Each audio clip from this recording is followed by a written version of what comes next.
Let's talk about maritime insurance, the quiet invention that made the ocean feel smaller. Imagine a merchant a few hundred years ago. His portfolio isn't stocks, it's a ship, wood, rope, canvas, and a hold packed with cargo. If the ship makes it home, he's rich. If it doesn't, he's not just having a bad quarter, he's finished. The sea doesn't care how smart you are. That's where maritime insurance comes in. A simple, brilliant idea. Don't let one person carry a risk that nature can wipe out in a single night. Spread it, price it, put it in writing. Insurance isn't magic. It's math plus trust. Someone pays a premium now, and in exchange, a group of risk takers agrees. If the voyage goes wrong, we'll cover the loss.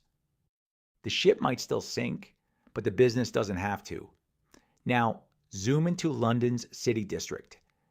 In the late 1600s, a coffee house run by Edward Lloyd becomes a hub for maritime commerce. Not because of legendary coffee, but because of information. Shipping news: who sailed, who arrived, who's overdue. When reliable information gathers in one room, those needing protection and those willing to take risks naturally meet. This is where modern underwriting culture takes shape. Deals built around real-world facts, routes, seasons, storms, war risks, priced by people saying, "I'll take a slice of that danger for the right price." Maritime insurance isn't just an old financial product. It's the mechanism that let the world trade with confidence, teaching commerce how to survive uncertainty.